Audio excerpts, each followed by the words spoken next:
لا هادي له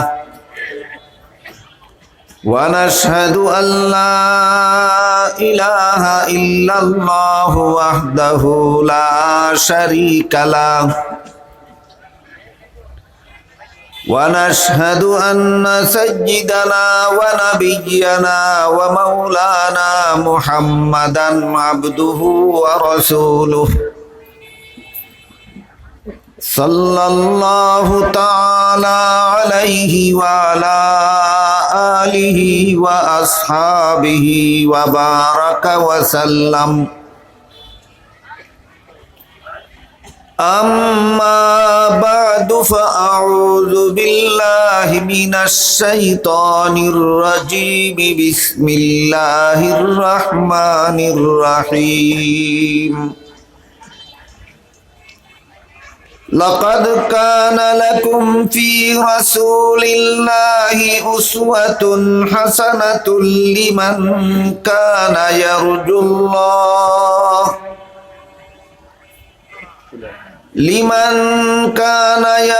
الله واليوم الآخر وذكر الله كثيرا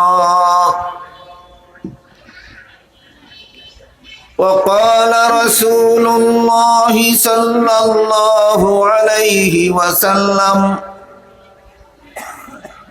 كل أمتي يدخلون الجنة إلا من أبى قيل ومن أبى قال من أطاعني دخل الجنة ومن عصاني فقد أبى أو كما قال عليه الصلاة والسلام শ্রদ্ধেয় সভাপতি হযরত উলামায়ে কেরাম, এলাকার সর্বস্তরের মুসলমান ভাইয়েরা আমার ও আমার পর্দানিশীন মা ও বোনেরা, সিরাতুন নবী নামে আজকের এই মুবারক সমাবেশের আয়োজন করা হয়েছে। এজন্য সিরাতুন নবী কথার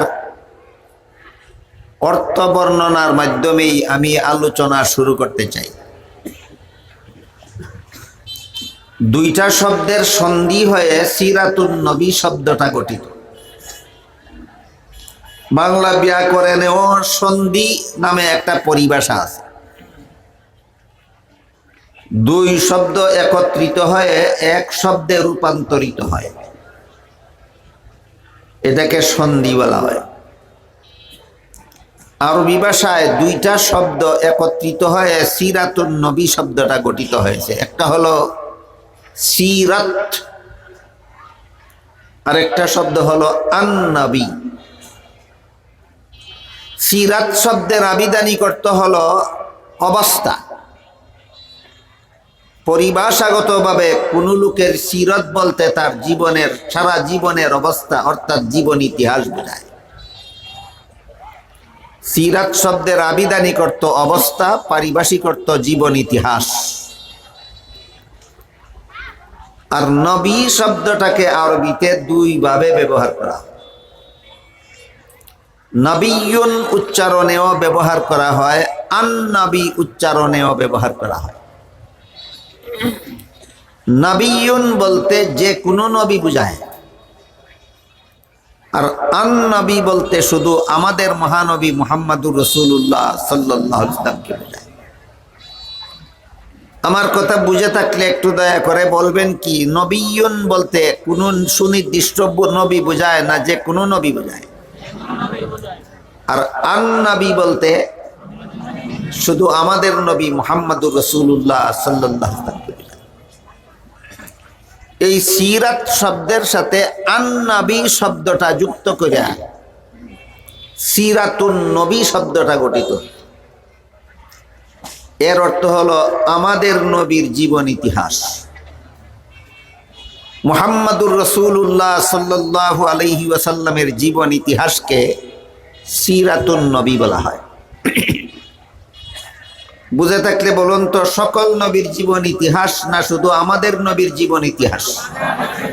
আমাদের নবীর জীবন ইতিহাস। আমাদের নবী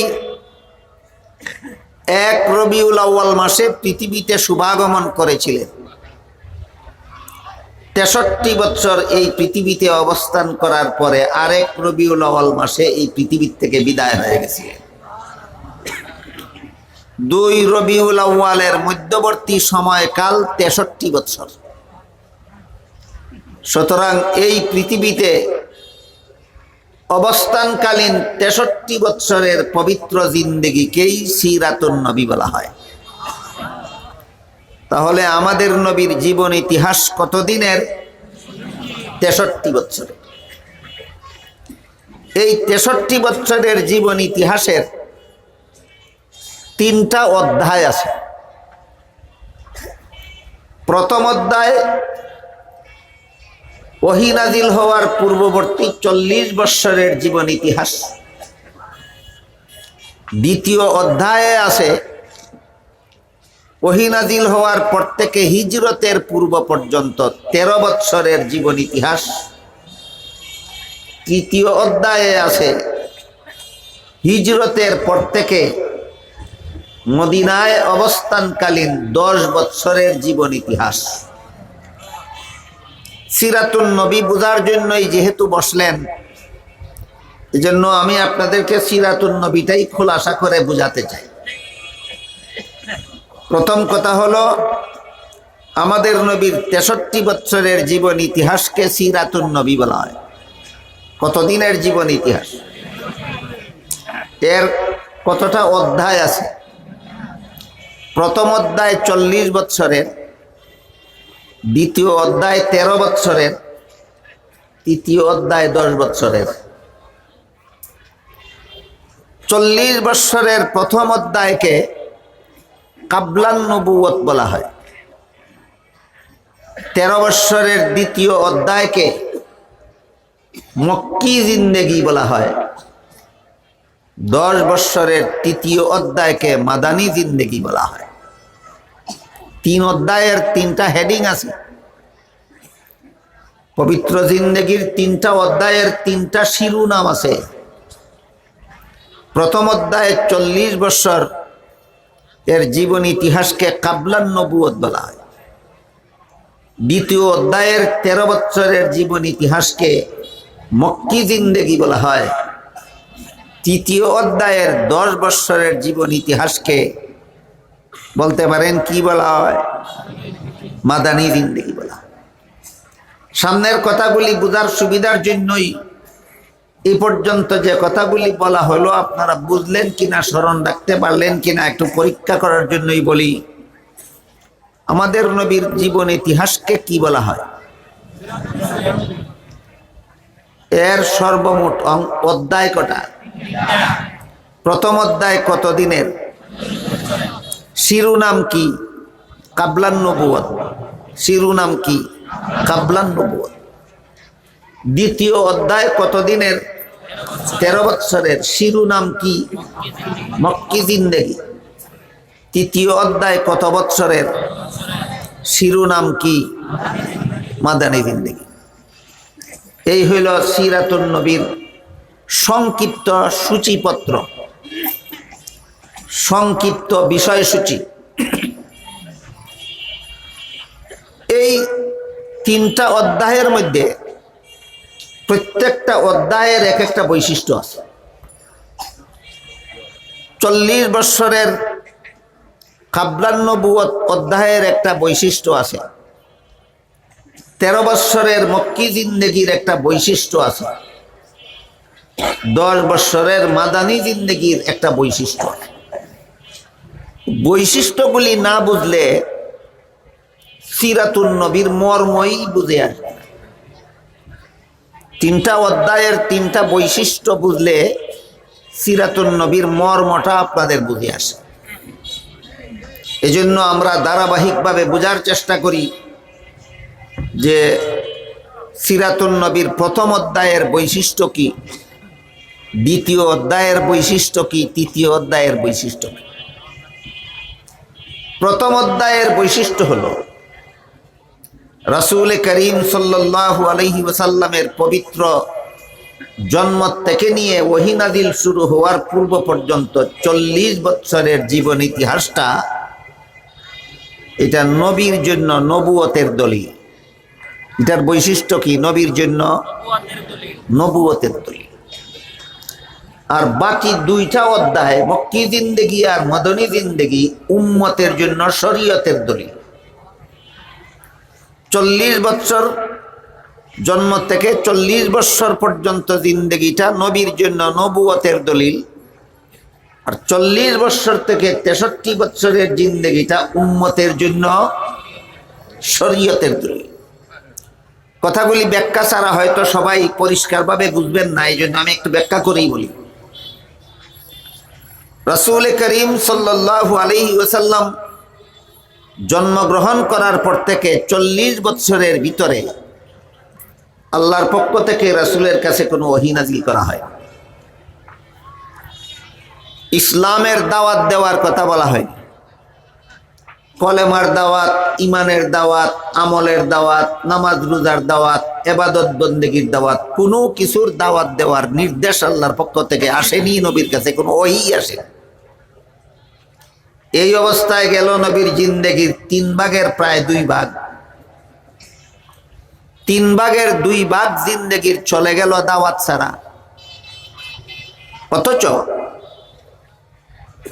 আল্লাহ নবীগণকে দুনিয়াতে পাঠাইয়াই থাকেন দুনিয়ার মানুষকে আল্লাহর পথে দাওয়াত দেওয়ার জন্য। আল্লাহর পথে আল্লাহর বান্দাদেরকে দাওয়াত দেয় নবীর জীবনের কাজ।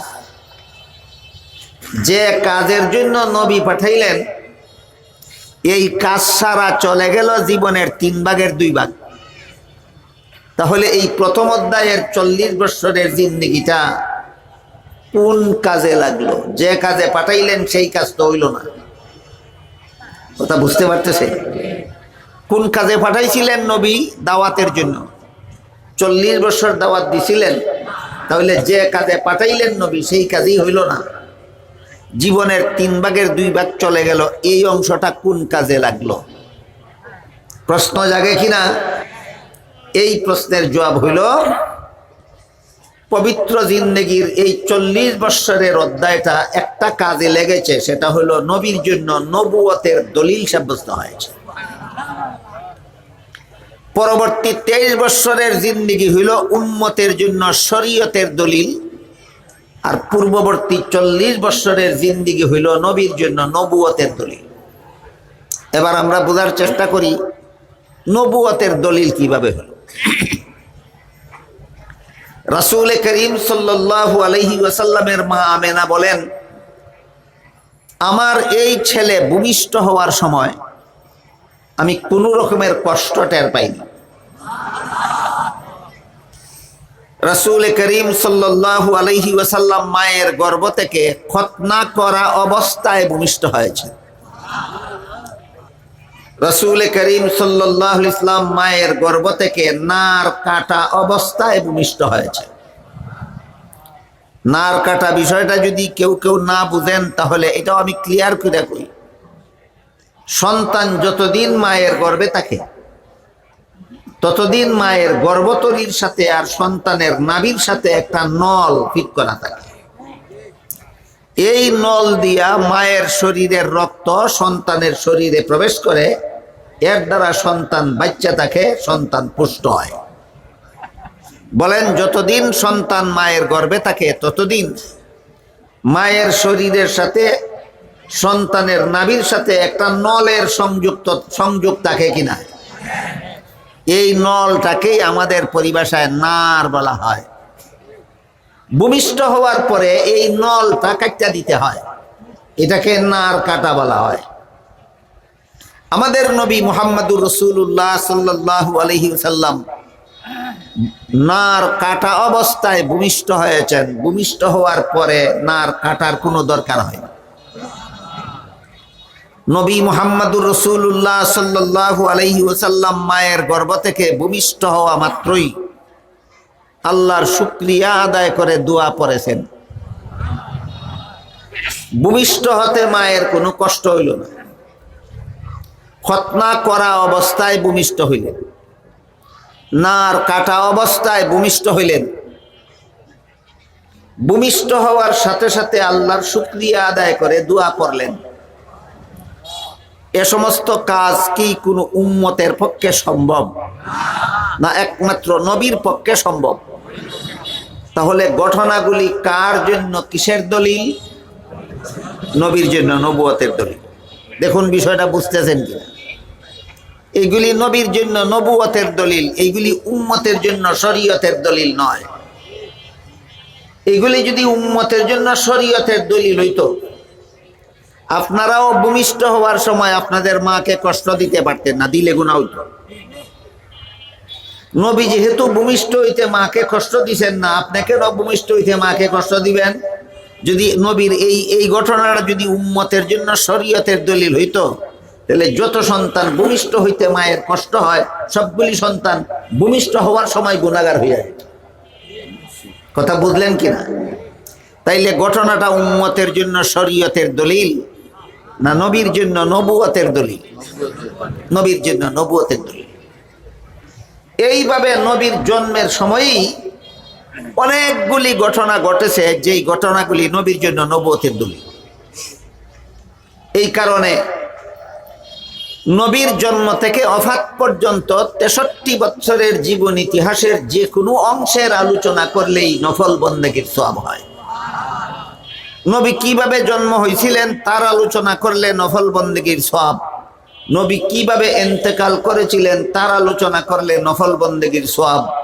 নবী শিশুকালে কিভাবে চলাফেরা করতেন, যৌবনকালে কিভাবে চলাফেরা করতেন, শেষ বয়সে কিভাবে চলাফেরা করতেন, নবী কিভাবে নামাজ পড়তেন, কিভাবে রোজা রাখতেন, নবী কিভাবে ইবাদত বন্দেগী করতেন, নবী কিভাবে সংসার চালাইতেন, নবী বিবিদের সাথে কিভাবে ব্যবহার করতেন, পারিবারিক জীবনে কি কাজ করতেন, নবী করিম সাল্লাল্লাহু আলাইহি ওয়াসাল্লাম কিভাবে খাইতেন, কিভাবে পান করতেন, তিনি কিভাবে পেশাব করতেন, কিভাবে পায়খানা করতেন, তার পেশাব কেমন ছিল, তার পায়খানা কেমন ছিল, এইগুলির আলোচনা করলেও নফল বন্দেগীর সওয়াব হয়।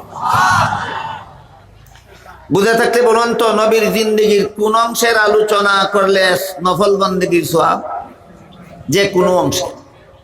63 বছরের জীবন ইতিহাসের যে কোনো অংশের আলোচনা করলে কি হয়? নফল বন্দেগীর সওয়াব হয়। এই 63 বছরের জীবন ইতিহাস জন্মের থেকে শুরু হয় এবং ওফাতে গিয়া শেষ হয়। 63 বছরের জীবন ইতিহাস শুরু হয় কোথার থেকে? জন্ম থেকে। শেষ হয়ে গিয়া কোথায়? ওফাতে, ইন্তেকালে গিয়া শেষ হয়। এই জন্য নবীর জন্মকে মিলাদুন নবী বলা হয়, আর নবীর ইন্তেকালকে ওফাতুন নবী বলা হয়। নাম দুইটা চরণটা কি? সিরাতুন নবী সম্মেলনের আর সারা আর কোথাও গেলে আপনারা নবীর জন্মের হেডিং কি, নবীর জন্মকে কি বলা হয়, নবীর ইন্তেকালকে কি বলা হয়, আর কোনো সবাই আলোচনা হবে না। যে সিরাতুন নবী সম্মেলনে আলোচ্য বিষয়, নবীর জন্মকে মিলাদুন নবী বলা হয়, আর নবীর ইন্তেকালকে ওফাতুন নবী বলা হয়। নাম মনে রাখুন, নবীর জন্মকে বলা হয় মিলাদুন নবী, আর নবীর ইন্তেকালকে বলা হয় ওফাতুন নবী। নবীর জন্ম সম্পর্কে এক দুইটা ঘটনা আপনাদেরকে শোনাইলাম, আরো এক দুইটা ঘটনা শুনুন। রাসূল করিম সাল্লাল্লাহু আলাইহি ওয়াসাল্লাম যে মুহূর্তে জন্মগ্রহণ করেছিলেন, সেই মুহূর্তে মক্কার কুরাইশ বংশের মূর্তি পূজারীরা কাবাঘরের ভিতরে যে সমস্ত মূর্তি দাঁড় করাইয়া রাখছিল, সবগুলি মূর্তি আল্লাহকে সেজদা করেছিল। এটা কোন মুহূর্তের ঘটনা? নবী যখন জন্মগ্রহণ করেন সেই মুহূর্তের ঘটনা। রাসূল করিম সাল্লাল্লাহু আলাইহি ওয়াসাল্লাম যে মুহূর্তে ভূমিষ্ঠ হয়েছিলেন, সেই মুহূর্তে পারস্য দেশের অগ্নি পূজারীরা যে অগ্নিকুণ্ডের পূজা করত, সেই অগ্নিকুণ্ডকে 1000 বছর পর্যন্ত অবিরাম গতিতে জ্বালাইয়া রাখছিল, কোনোদিন নিত্যা দিছে না। কতদিন পর্যন্ত পূজার আগুন জ্বালাইয়া রাখছিল? নবী যখন ভূমিষ্ঠ হইলেন, এই মুহূর্তে পারস্যবাসীদের 1000 বৎসরের প্রজ্বলিত অগ্নিকুণ্ড নিবে ছাই হয়ে গেল। এই সমস্ত ঘটনা কি কোনো উম্মতের পক্ষে সম্ভব, না একমাত্র নবীর পক্ষে সম্ভব? তাহলে ঘটনাগুলি কার জন্য, কিসের দলিল? ঘটনাগুলি নবীর জন্য, নবুয়তের দলিল। এই জন্য কোনো উম্মতে এইগুলি আমলও করতে পারবে না, পালনও করতে পারবে না। কোনো উম্মতে এইগুলি পালন করতে পারবে না। নবী যেভাবে জন্ম হয়েছেন এইভাবে কেউ জন্ম হইতে পারবে না। কাজেই মিলাদুন নবী পালন করার বিষয় নয়, আলোচনার বিষয়। যারা কয় মিলাদুন নবী পালন করি, হয়তো বুঝেই না মিলাদুন নবী কাকে বলে, আর পালন করা কেন সম্ভব নয়। আর না হয় বুঝে শুনে যদি বলে মিলাদুন নবী পালন করি, তাহলে মিথ্যা কথা বলে। মিলাদুন নবী কোনো বাপের হতে কোনোদিন পালন করতে পারত না। আপনারাই বলুন, মায়ের গর্ভ থেকে খতনা করা অবস্থায় ভূমিষ্ঠ হইতে পারবেন? নবী তো হইছিলেন, পালন কেমনে করবেন? মায়ের গর্ভ থেকে নার কাটা অবস্থায় ভূমিষ্ঠ হইতে পারবেন? তাইলে নবী তো পারছেন, আনতে পারবেন না কেন? তাইলে মিলাদুন নবী পালন করলেন কোথায়? আমি আপনাদের জিজ্ঞাসা করি, যারা মিলাদুন নবী পালন করি কয়নি কেউ কেউ? এরা খতনা করা অবস্থায় ভূমিষ্ঠ হয়েছিল না ভূমিষ্ঠ হওয়ার পরে খতনা করা হয়েছিল? এই মিথ্যাবাদী, পালন করি কইলে কেন? কই পালন করলে? পালন করলে কোথায়? বুঝে থাকতে বলুন, মিলাদুন নবী পালন করা যায়? নবী যেভাবে জন্ম হয়েছেন এইভাবে কোনো বাবার সন্তান কোনোদিন জন্ম হতে পারবে না। সুতরাং মিলাদুন নবী কেউ কোনোদিন পালন করতে পারবে না। এটা পালন করার ব্যাপার নয়, এটা শুধু আলোচনার ব্যাপার। সিরাতুন নবী আলোচনায় সারে না। 23 বৎসরের জিন্দেগি শুধু আলোচনা করলে চলে না, পালন করতে হয়। রাসূল করিম সাল্লাল্লাহু আলাইহি ওয়াসাল্লাম 23 বৎসরের জিন্দেগিতে নামাজ পড়েছেন, আলোচনা করলেই চলে না, উম্মতেরও পড়তে হয়। 23 বৎসরের জিন্দেগিতে নবী রোজা রেখেছেন, আলোচনা করলেই হয় না, পালন করতে হয়। তাহলে মিলাদুন নবী পালন করার বিষয় নয়, আলোচনার বিষয়। সিরাতুন নবী আলোচনায় সারে না, পালন করতে হয়। এই কথাটা বুঝলেই মিলাদুন নবী নিয়ে নাচানাচি করে সিরাতুন নবী মানে না কেন, রহস্য পরিষ্কার হইয়া যায়। মিলাদুন নবী নিয়ে নাচানাচি করে সিরাতুন নবী মানে না কেন, পরিষ্কার হইয়া যায় কিনা? কারণ মিলাদুন নবী নাচানাচি করে, এটা পালন করার কিছু নাই। আর সিরাতুন নবী মানে না কেন, মানলেই পালন করতে হয়। বুঝলেন রহস্যটা? বুঝলেন? সিরাতুন নবী মানে না কেন, মানলেই পালন করতে হয়। মিলাদুন নবী নিয়ে নাচে কেন? এখানে পালন করার কিছু নাই। যেখানে কোনো পালন করার কিছু নাই, বেদাতিরা সেখানে আছে। আর যেখানে পালন করার ব্যাপার সেফার আছে, এখানে বেদাতিরা নাই। এই জন্য বেদাতিরা মিলাদুন নবীতে আছে, সিরাতুন নবীতে নাই। কথা পরিষ্কার বুঝলেন কিনা দেখুন। রাসূল করিম সাল্লাল্লাহু আলাইহি ওয়াসাল্লাম মায়ের গর্ভ থেকে ভূমিষ্ঠ হওয়া মাত্রই আল্লাহর শুকরিয়া আদায় করে দোয়া পড়েছেন। কোনো উম্মতের পক্ষে সম্ভব না, একমাত্র নবীর পক্ষে সম্ভব। তাহলে ঘটনাটা কার জন্য, কিসের দলিল? নবীর জন্য, নবুয়তের দলিল। উম্মতের জন্য শরীয়তের দলিল নয়। যদি উম্মতের জন্য এটা শরীয়তের দলিল হইতো, একটা উম্মত ভূমিষ্ঠ হওয়ার সাথে সাথে দোয়া না পড়লে গুনাহগার হইতো। তোমার নবী পড়ছেন, তুমি পড়লে না কেন? উম্মতে না পড়লে গুনাহগার হয় না কেন? নবীর জীবনের এই ঘটনা উম্মতের জন্য শরীয়তের দলিল নয়, শুধুমাত্র নবীর জন্য নবুয়তের দলিল। আপনারা কথা বুঝেন আমার? বুঝে থাকলে পরিষ্কার হইতেছে কিনা দেখেন তো। বুঝে থাকলে এবার বলুন তো, মিলাদুন নবী পালন করার ব্যাপার না আলোচনার ব্যাপার? মিলাদুন নবীর আলোচনার ফলাফল কি? মিলাদুন নবী আলোচনার ফলাফল 3টা। এতক্ষণে বুঝলেন কিনা? মিলাদুন নবী পালন করার ব্যাপার না আলোচনার ব্যাপার? তাহলে আলোচনার দ্বারা লাভ কি? আলোচনার লাভ হইল 3টা। আলোচনার উপকার, মিলাদুন নবী আলোচনার উপকার কটা? 3টা। 1 নম্বর, কোনো বেদিন কাফিরেও যদি নিরপেক্ষ মন নিয়ে আমাদের নবীর জন্মের ঘটনাগুলি বুঝে, তাইলে তার মন তাকে বাধ্য করবে সত্য ধর্ম গ্রহণ করতে। আমাদের নবী কিভাবে জন্ম হয়েছিলেন, জন্মের সময় কি কি ঘটনা ঘটেছিল, এইগুলি যদি নিরপেক্ষ মন নিয়ে কোনো বেদিনেও যদি শুনে, তাহলে তার মন তাকে এই নবীর ইসলাম ধর্ম গ্রহণ করতে তার অন্তর তাকে বাধ্য করবে। এটা হলো মিলাদুন নবী আলোচনার একটা উপকার। মিলাদুন নবী আলোচনার 2 নম্বর উপকার, মিলাদুন নবী সহ ওফাতুন নবী সহ 63 বছরের জীবন ইতিহাসের যে কোনো অংশের আলোচনা শুনলে নফল বন্দেগীর সওয়াব হয় মুমিন মুসলমানদের জন্য। বেদিন কাফিরের জন্য নফল বন্দেগীর সওয়াব নয়, মুমিন মুসলমানের জন্য নফল বন্দেগীর সওয়াব। বুঝে থাকলে বলুন তো, মিলাদুন নবীর আলোচনা শোনার দ্বারা 2 নম্বর উপকারিতাটা কি? মুমিন মুসলমানের জন্য নফল বন্দেগীর সওয়াব হয়। 3 নম্বর উপকারিতা, মিলাদুন নবীর আলোচনা শুনলে মুমিন মুসলমানের ঈমান সতেজ হয়।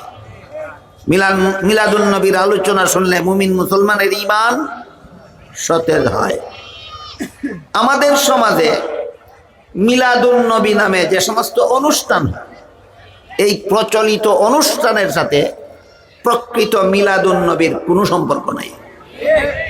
মিলাদুন নবীর নামে আমাদের সমাজে যারা যত অনুষ্ঠান করে, এই সমস্ত অনুষ্ঠানের কথা না আছে কোরআনে, না আছে হাদিসে, না আছে রসুলের জীবনে, না আছে সাহাবায়ে কেরামের জীবনে, না আছে তাবেঈনের জীবনে, না আছে 4 মাযহাবের 4 ইমামের জীবনে।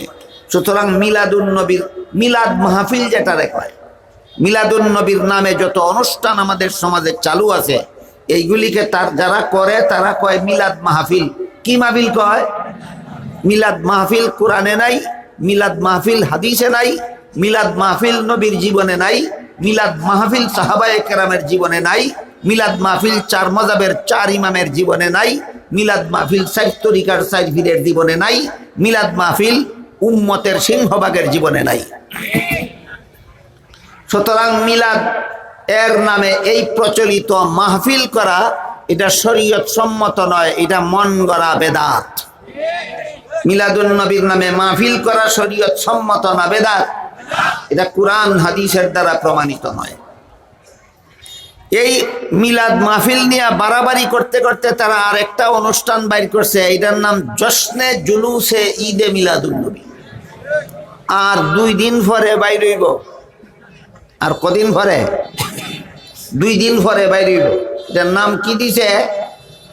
জশ্নে জুলুসে ঈদে মিলাদুন নবী।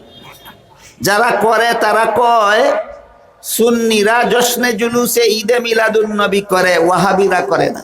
এমন কয় কিনা? কয়।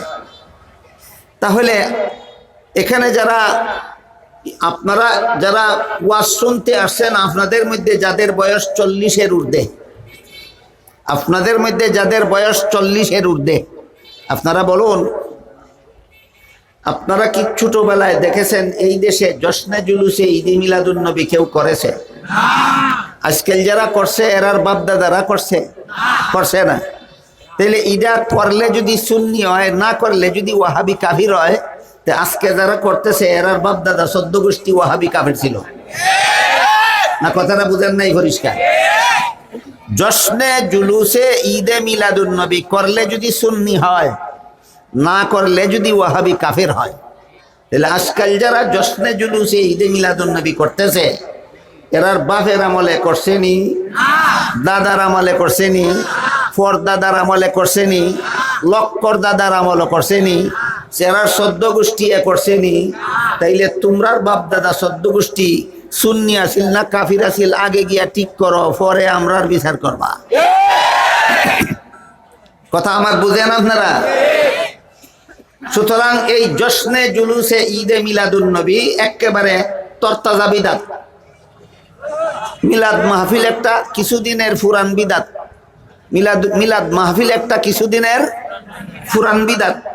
আর জশ্নে জুলুসে ঈদে মিলাদুন নবী একটা নয়া বিদাত। কি বিদাত? তরতাজা নয়া বিদাত।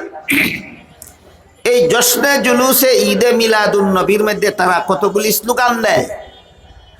স্লোগানগুলি কত বড় ইমানি স্লোগান আপনারা একটু বুঝুন, শুনুন, চেষ্টা করুন বোঝার।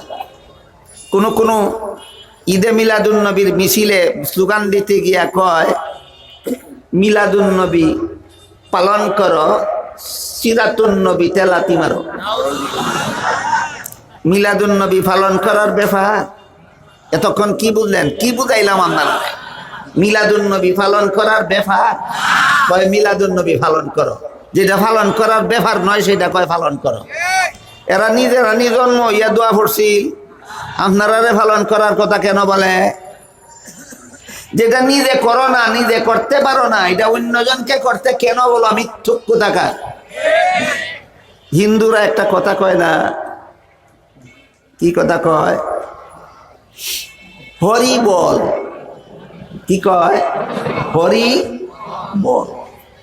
হরি তার একটা দেবতার নাম, খালি কয় হরি বল, হরি বল, হরি বল। আরে বেটা, অন্যরে বল কসকে রে, তুই বলতে পারস না? হে নিজে বলে না, খালি কয় বল। এরাও নবী যেমনে জন্ম হইছেন এমনি জন্ম হইতে পারে না, খালি ফরারে কয় পালন কর। এ বেটা, তুই নিজে পালন করস না কেন? বলুন মিলাদুন নবী পালন করার বিষয়? তুই যেটা নিজে পালন করতে পারস না, আরেকজনে পালন করো কস কেন? এরপরে যে কয় সিরাতুন নবীতে লাথি মারো। আমি জিজ্ঞাসা করি, নবীর কাছে 30 পারা কোরআন নাজিল হয়েছিল জন্মের দিন না জীবন ইতিহাসে? তাহলে সিরাতুন নবীতে লাথি মারলে কোরআনও গিয়া লাগেনি? কোরআনে যাদের লাথি লাগে কোরআনে, এরা কত বড় সুন্নি হইবনে পরে, এরা কত বড় মুসলমান, এটা আগে সাব্যস্ত করা দরকার। আমি আপনাদের জিজ্ঞাসা করি, নবীর মাথায় পাগড়ি বাঁধছিলেন জন্মের দিন না জীবন ইতিহাসে? তাহলে সিরাতুন নবীতে লাথি মারলে নবীর পাগড়ি গিয়া লাগেনি? নবীর মুখে লম্বা দাড়ি রাখছিলেন জন্মের দিন না জীবন ইতিহাসে? সিরাতুন নবীতে লাথি মারলে নবীর দাড়ি গিয়া লাথি লাগেনি? নবী লক্ষ লক্ষ হাদিস উম্মতের হাতে সমঝাইছেন জন্মের দিন না জীবন ইতিহাসে? সিরাতুন নবীতে লাথি মারলে নবীর হাদিসও গিয়া লাথি লাগেনি? তাইলে এরা কত বড় মুসলমান, কথা বুঝলেন কিনা দেখুন। এই গেল জশ্নে জুলুসে মিলাদুন নবীর একটা স্লোগানের পর্যালোচনা। কি স্লোগান? মিলাদুন নবী পালন করো, সিরাতুন নবীতে লাথি মারো। স্লোগানটা বুঝছেন বালা করে? বুঝে থাকলে বলেন এটা একটা সুন্নি স্লোগান না কুফুরি স্লোগান? এর থেকে বড় জঘন্যতম কুফুরি স্লোগান আর হতে পারে না। আর একটা স্লোগান তারা এই জশ্নে জুলুসে ঈদে মিলাদুন নবীর মধ্যে দিয়া থাকে, সেটা হলো বিশ্ব নবীর আগমন, শুভেচ্ছা, স্বাগতম। এই 2 দিন পরে আপনারা কান পাইতে শুনলেন, কইলাম আমি 2 দিন আগেই কইয়া যাইতেছি, আপনারা কান পাইতে শুনলেন 2 দিন পরে কইব বিশ্ব নবীর আগমন, শুভেচ্ছার স্বাগতম। বিশ্ব নবীর আগমন বলতে কি গুড়ার ডিম বুঝাইলা তুমি আমরা রে, আর নিজেই কি গুড়ার ডিম বুঝলা? বিশ্ব নবীর আগমন বলতে তুমি কি বুঝাইতে চাও? তোমার মিছিলে আগমন করেন, যদি এইটা বুঝাইতে চাও তাইলে এটা নবীর হাদিস বিরোধী স্লোগান। হাদিস শরীফে রাসূল করিম সাল্লাল্লাহু আলাইহি ওয়াসাল্লাম বলেন, আল আম্বিয়াউ আহইয়াউন ফি কুবুরিহিম। নবীগণ জীবিত অবস্থায় রওজা শরীফের ভিতরে থাকেন। নবীগণ জীবিত অবস্থায় মিছিলে আগমন করেন না রওজা শরীফের ভিতরে থাকেন? নবী রওজা শরীফের ভিতরে থাকেন আমি কইছি না আপনাদের নবী কইছেন? নবী বলেন রওজা শরীফের ভিতরে থাকেন, আর তুমি বলো আগমন। তোমার স্লোগান নবীর পক্ষে না বিরুদ্ধে? নবীর বিরুদ্ধে আশিকে রসুল স্লোগান দেয় না দুশ্মনে রসুলে নবীর বিরুদ্ধে স্লোগান দেয়? সুতরাং এরা আশিকে রসুল নয়, এরা দুশ্মনে রসুল। আর যদি বলো যে আমরা আগমন বলতে আমাদের মিছিলের আগমন বুঝাইছি না, আজ থেকে প্রায় 1500 বছর আগে নবী মায়ের গর্ভ থেকে ভূমিষ্ঠ হয়ে মক্কা নগরীতে আগমন করেছিলেন, হিডা বুঝাইছি। এটা তো কইলে কইতে পারে। যে আমাদের মিছিলে আগমন করেন, এটা বুঝাইছি না, আসলে কইলাম এটাও কয়। এখন যদি অস্বীকার করে করুক, বলতে পারেন ১৫০০ বছর আগে নবী ভূমিষ্ঠ হওয়ার মাধ্যমে পৃথিবীতে আগমন করেছিলেন, সেটা বুঝাইছি। তাহলে আগমন কবে আর স্বাগতম কবে? আগমন কই আর স্বাগতম কই? বাংলাদেশের প্রেসিডেন্ট যদি আগের মাসের 15 তারিখ ব্রাহ্মণবাড়িয়া আগমন করেন, পরের মাসের 15 তারিখে কেউ যদি হয় মহামান্য প্রেসিডেন্ট সাহেবের আগমন শুভেচ্ছা স্বাগতম, এরে মানুষে পাগল কইব নি? এর মাথা পানি ডালব নি? সুতরাং ১৫০০ বছর আগে নবী দুনিয়াতে আগমন করেছিলেন, ১৫০০ বছর পরে যেখানে স্বাগতম কয়, ইতার মাথা খারাপ, পানি ডালেন মাথায়। কি বলেন আপনারা? এটা কি স্বাগতম না মস্কারি? বাংলাদেশের প্রেসিডেন্ট যদি তিন বছর আগে ব্রাহ্মণবাড়িয়া আসেন, আর 3 বছর পরে যদি কেউ প্রেসিডেন্ট সাহেব আসছিলেন, এই জন্য আমি কিছু স্বাগতম দেই, এটা স্বাগতম না মস্কারি? কোন সুন্নিয়ে নবীর সাথে মস্কারি করবে দূরের কথা, ইমানের লেশ মাত্র যার অন্তরে আছে সে নবীর সাথে মস্কারি করতে পারে না। সুতরাং এই মিলাদ মাহফিলটাও বেদাত, এই জশ্নে জুলুসে ঈদের মিলাদুন নবীর মিছিলটাও বেদাত, আর এই মিছিলের স্লোগানগুলি শিরিক এবং কুফরি ছাড়া আর কিছু নয়। জুসের তেলায় কাজ হইত না, হুশের সাথে বুঝতে হবে কথা, হুশের সাথে কথা বুঝতে হবে। রাসূল করিম সাল্লাল্লাহু আলাইহি ওয়াসাল্লাম যখন কুলের শিশু ছিলেন, কুলের শিশু, তখন নবীকে দুধ পান করাইতেন দুধ মা হালিমা সাদিয়া রাদিয়াল্লাহু আনহা। নবীর গর্ভধারিণী মায়ের নাম ছিল আমেনা, আর দুধ মায়ের নাম ছিল হালিমা। এই দুইটা নাম মনে রাখেন। নবীরে কোন মায়ে গর্বে নিলেন, এইটাও যদি নামটাও যদি মনে রাখতে না পারে, নবীর উম্মত আর সার্থকতা কোথায়? নবীরে কোন মায়ে দুধ খাওয়াইয়া ফালল, এই মায়ের নামও যদি চিনে না, তে নবীর উম্মত লাভটা কি তোমার? এই জন্য স্মরণ রাখুন, নবীর গর্ভধারিণী মা হইলেন আমেনা, আর দুধ মা হইলেন হালিমা। যিনি গর্বে নিয়েছিলেন তিনি দুধ খাওয়াইলেন না অন্যজনে দুধ খাওয়াইলেন? যিনি দুধ খাওয়াইলেন তারে দুধ মা কয়। কি মা? নবীর দুধ মায়ের নাম ছিল হালিমা। এবার বলুন আপনারা, হালিমা আমিনার ছেলেকে দুধ পান করাইতে পারবেন নিজের কোনো সন্তানাদি না হইলে? তাহলে হালিমার নিজেরও একটা দুধের শিশু ছিল, এই জন্য তিনি নিজের ছেলেকেও দুধ পান করাইতেন, আমিনার ছেলেকেও দুধ পান করাইতেন। তাহলে হালিমার দুধ পানকারী শিশুর সংখ্যা কজন? 2 জন। মায়ের স্তন কটা? মুহাম্মদুর রাসূলুল্লাহ সাল্লাল্লাহু আলাইহি ওয়াসাল্লাম 1 স্তনের দুধ নিজে পান করতেন, আর 1 স্তনের দুধ নিজের দুধ ভাইয়ের জন্য রেখে দিতেন। এটা কোন উম্মতের পক্ষে সম্ভব না, একমাত্র নবীর পক্ষে সম্ভব। ঘটনাটা কার জন্য, কিসের দলিল? বাপের বেটা হইয়া থাকলে পালন করো গিয়া। কোন বাপের বেটা পারবো পালন করতো? এইগুলি পালন করার ব্যাপার নয়, এগুলি উম্মতের জন্য শরীয়তের দলিল নয়, এগুলি নবীর জন্য নবুয়তের দলিল। পালন করার কথা যারা কয় মিথ্যা কথা কয়, আপনাদেরকে ধোঁকা দেওয়ার জন্য কয়। রাসূল করিম সাল্লাল্লাহু আলাইহি ওয়াসাল্লামের শিশুকালে, আল্লাহ রসুল পরবর্তীকালের জীবনের কথা তো পরের কথা, যখন কুলের শিশু ছিলেন বিছানায় শায়িত থাকতেন। কুলের শিশু হাঁটে না শুইয়া থাকে? শুইয়া থাকে। নবী যখন কুলের শিশু ছিলেন, বিছানায় শুইয়া থাকতেন, তখনও কোনোদিন উলঙ্গ হইতেন না। একদিনের ঘটনা, কোনো কারণবশত একদিন শিশু নবীর সতরের কাপড় সরে গেছিল, যে কারণে চিৎকার দিয়া কানতে কানতে অস্থির হয়ে গেছিলেন।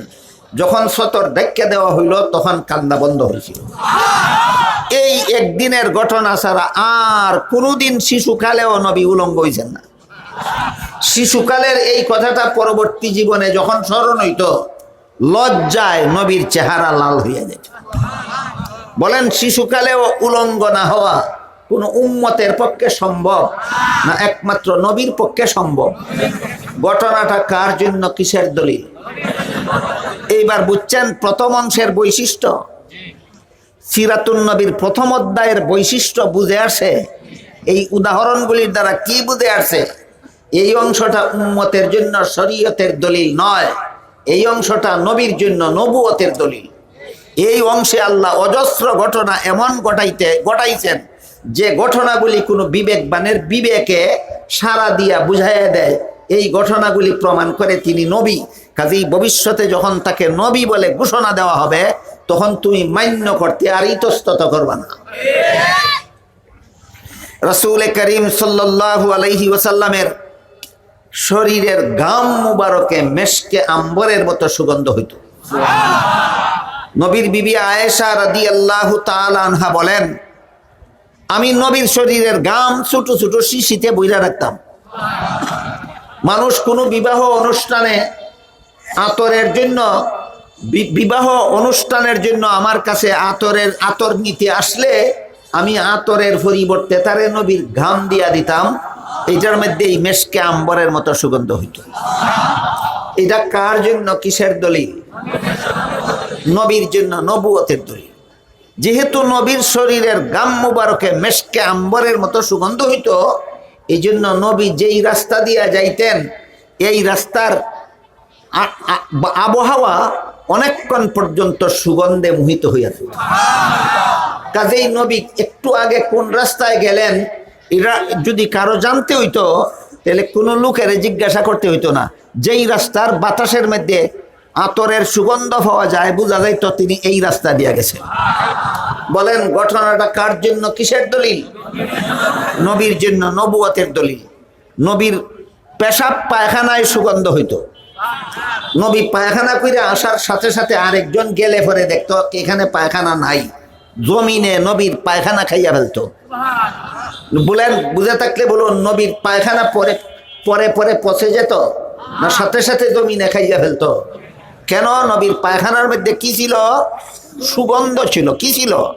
সুগন্ধ। আগেই বলেছি নবীর পায়খানার আলোচনা করলেও নফল বন্দেগীর সব, নবীর পেশাবের আলোচনা করলেও নফল বন্দেগীর সব। মনে আছে কিনা? তাহলে পায়খানার, নবীর পায়খানার মতো পায়খানা করতে পারবেন আপনারা? আলোচনা করে আলাপ কি? নফল বন্দেগীর সব পালন করা যাবে না।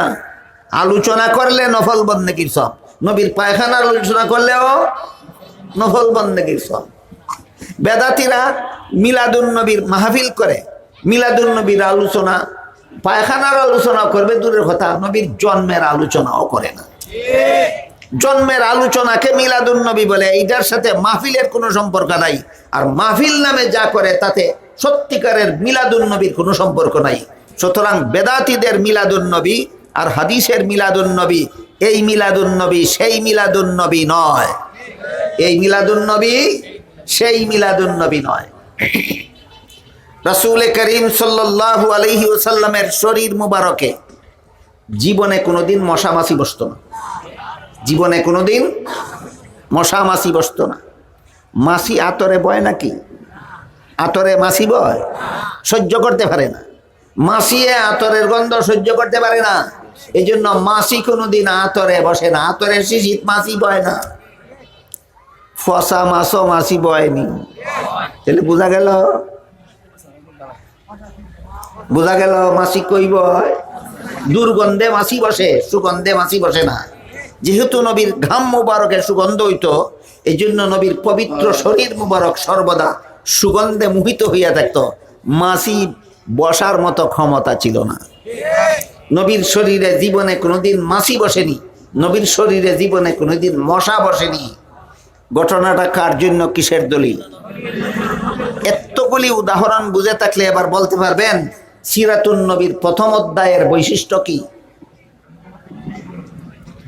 সিরাতুন নবীর প্রথম অধ্যায়ের 40 বৎসরের অংশটা উম্মতের জন্য শরীয়তের দলিল না নবীর জন্য নবুয়তের দলিল? উম্মতের জন্য শরীয়তের দলিল যদি হইতো তাহলে তোমার শরীর মাসি বইলে তোমার গুনাহ হইতো। তোমার শরীর মাসি বইল কেন? নবীর শরীর মাসি বয় না, তোমার শরীর বয় কেন? তোমার গুনাহ হইতো। যেহেতু এটা উম্মতের জন্য শরীয়তের দলিল নয়, আপনার শরীরে সারা দিন ভর মাসি বইলেও আপনার গুনাহ হবে না, কারণ নবীর জীবনের সেই অংশ আপনার জন্য দলিল নয়।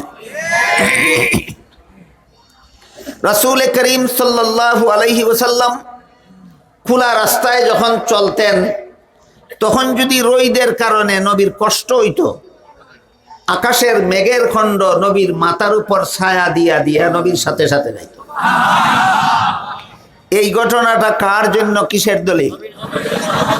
নবীর জন্য, নবুয়তের দলিল। নবী যদি খোলা আকাশের নিচে কোথাও বসতেন, দাঁড়াতেন, স্থির থাকতেন, এমত অবস্থায় যদি রোদের দ্বারা নবীর কষ্ট হইতো, আশপাশের গাছের ডালপালা লতা ফাতা নইয়া নবীর মাথার উপর ছায়া দিয়া দাঁড়াইয়া থাকতো। বলুন ঘটনাটা কার জন্য, কিসের দলিল? নবীর জন্য, নবুয়তের দলিল। আর কোনোদিন ভুলে যাবেন না সিরাতুন নবীর প্রথম অধ্যায়ের বৈশিষ্ট্য কি, নবীর জন্য নবুয়তের দলিল। সিরাতুন নবীর প্রথম অধ্যায় কত দিনের, বৈশিষ্ট্য কি, আরো কোনোদিন ভুলে যাবেন? এই কথাগুলি যদি সিরাত মাহফিলে বুঝে না যান, দুনিয়ার আর কোনো মাহফিলে গিয়া বোঝার সুযোগ পাবেন না। এই সিরাতুন নবীর সম্মেলনে এই কথাগুলি বুঝে যেতে হবে। এটাই সিরাতুন নবীর সম্মেলন, এইগুলি সিরাতুন নবীর আলোচনা। কথা বুঝতেছেন আপনারা আমার? রাসূল করিম সাল্লাল্লাহু আলাইহি ওয়াসাল্লাম যখন 4 বৎসরের শিশু ছিলেন, কত বৎসরে? 4 বৎসরের শিশু যখন ছিলেন, তখন রাসূলের সিনা মুবারকের প্রথমবারের মতো কুদরতি অপারেশন হয়েছিল।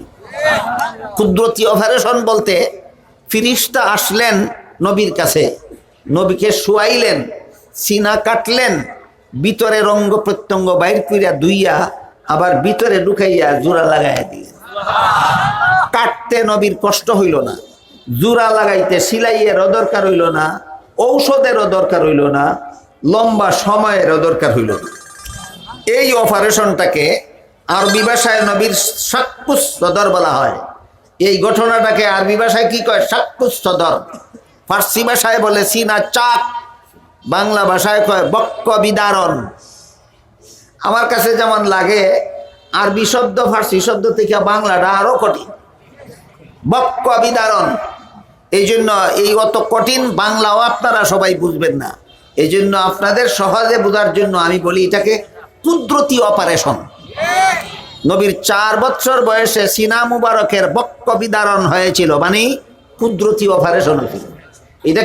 এটাকে হাসপাতালের অপারেশন কইবেন, মেডিকেটেড অপারেশন কইবেন, না কুদরতি অপারেশন? বলুন 4 বছরের শিশুর সিনা মুবারকের কুদরতি অপারেশন হওয়া তার জন্য কিসের দলিল? বিষয়টা বুঝে আসছে? বুঝলেন? নবীর সিরাতুন নবীর প্রথম অধ্যায়ের কতদিন, বৈশিষ্ট্য কি? নবীর জন্য। এই কথাটা বুঝে আসলো? এতগুলি উদাহরণ দিয়েছি শুধু এই একটা কথা আপনাদের বুঝাবার জন্য যে সিরাতুন নবীর প্রথম অধ্যায়ের বৈশিষ্ট্য নবীর জন্য নবুয়তের দলিল, নবীর জন্য নবুয়তের দলিল, নবীর জন্য নবুয়তের দলিল। এখানে একটা প্রশ্ন আসতে পারে, সেটা হলো 25 বছর বয়সে নবী জীবনের প্রথম বিয়ে করেছিলেন। কত বছর বয়সে? 25 বছর বয়সে নবী জীবনের প্রথম বিয়ে করেছিলেন হযরত খাদিজা রাদিয়াল্লাহু তাআলা আনহা। তখন খাদিজার বয়স ছিল 40 বছর। নবীর বয়স কত? আর খাদিজার বয়স কত? নবী ছিলেন অবিবাহিত আর খাদিজা ছিলেন বিধবা, কয়েক সন্তানের মা। আগের স্বামী মারা গেছেন। আছে আপনাদের সাতিয়ান গ্রামে এমন একজন 25 বৎসরের অবিবাহিত যুবক, যেই যুবক ছেলেটা 40 বৎসরের বিধবা নারী কয়েক সন্তানের মাকে বিয়া করব শখে। তাইলে নবী শখে বিয়া করতেন? নবী শখে বিয়া করতেন না। নবী সবগুলি বিয়ে করেছিলেন উম্মতের স্বার্থে। বুঝে থাকলে বলুন, নবী যতগুলি বিয়ে করেছিলেন একটা বিয়া করেছিলেন শখে না সবগুলি বিয়া করেছিলেন উম্মতের স্বার্থে? উম্মতের স্বার্থটা কি সেই আলোচনা যদি সময় থাকে আমার হাতে দ্বিতীয় অধ্যায়ে আলোচনা করি। কত নম্বর অধ্যায়? নবীর সবগুলি বিয়ে উম্মতের স্বার্থ ছিল। উম্মতের কোন স্বার্থে নবী এতগুলি বিয়ে করেছিলেন, এই আলোচনা যদি আমার হাতে সময় থাকে আর আপনাদের মনে ধৈর্য থাকে তাহলে দ্বিতীয় অধ্যায়ের আলোচনা যখন চলবে তখন করব। এখন আমরা প্রথম অধ্যায়ের আলোচনায় আছি। প্রথম অধ্যায় কত দিনের? তাহলে 25 বছর বয়সে নবী জীবনের প্রথম বিয়ে করেছিলেন। এটা কোন অধ্যায়ের ঘটনা? হ্যাঁ, এটা প্রথম অধ্যায়ের ঘটনা। 25 বছর বয়সে রাসূল করিম সাল্লাল্লাহু আলাইহি ওয়াসাল্লাম জীবনে সর্বপ্রথম বিয়ে করেছিলেন। বুঝে থাকলে বলুন, বিয়ে করা কি উম্মতের জন্য নবীর সুন্নত নয়? কি বলেন? সুন্নত না? আল্লাহ রসুল পরিষ্কার ভাষায় হাদিস শরীফে বলেন, আন নিকাহু মিন সুন্নতি ওয়ালা রাহবানিয়্যাতা ফিল ইসলাম। বিবাহ বন্ধনে আবদ্ধ হওয়া আমি নবীর সুন্নত। ইসলাম ধর্মে অবিবাহিত বৈরাগ্য জীবন যাপনের কোনো বিধান নাই। ইসলাম ধর্মে অবিবাহিত বৈরাগ্য জীবন যাপনের কোনো বিধান ইসলামে নাই। তাইলে এই হাদিসের দ্বারা পরিষ্কার হয়ে গেল বিয়া করা নবীর সুন্নত। এটা উম্মতের জন্য শরীয়তের দলিল কিনা? প্রথম অধ্যায়ের ঘটনা শরীয়তের দলিল কেমনে হইল? উলামায়ে কেরাম বুঝে ফেলেছেন এখানে ফেসটা কোন জায়গাত লাগছে। আপনারা না বুঝে থাকলে আবার কই, 40 বৎসরের জীবনের প্রথম 40 বৎসরের ভিতরে নবী যত কাজ করেছেন এইগুলি উম্মতের জন্য দলিল নয়। প্রথম 40 বৎসরে যত কথা বলেছেন এইগুলি উম্মতের জন্য দলিল নয়।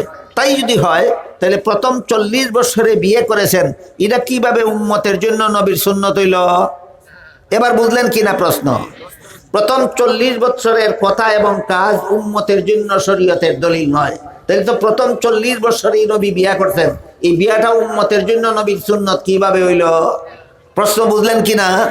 এই প্রশ্নের জবাব হইল, রাসূল 25 বৎসর বয়সে বিয়ে করেছিলেন, এই কারণে বিয়া করা উম্মতের জন্য নবীর সুন্নত হয়নি। বরং 40 বৎসর পূর্ণ হওয়ার পরে নবী বলেছেন, ইয়া মাশারাশ শাবাব মান ইসতাতা মিনকুমুল বাআতা ফালইয়াতাযাওয়াজ। হে যুব সম্প্রদায়, তোমাদের যাদের দুইটা সামর্থ্য আছে, একটা দৈহিক সামর্থ্য আর একটা আর্থিক সামর্থ্য, এই দুই সামর্থ্য তোমাদের যাদের আছে তোমরা বিয়া করো। 40 বছর পূর্ণ হওয়ার পরে নবী উম্মতকে বিয়া করতে বলেছেন, এই জন্য বিয়া করা উম্মতের জন্য নবীর সুন্নত হইছে। 40 বছর পূর্ণ হওয়ার আগে নবী বিয়ে করেছিলেন, এটা উম্মতের জন্য শরীয়তের দলিল নয়। প্রশ্নের জবাব ক্লিয়ার হইল? পরিষ্কার হইল?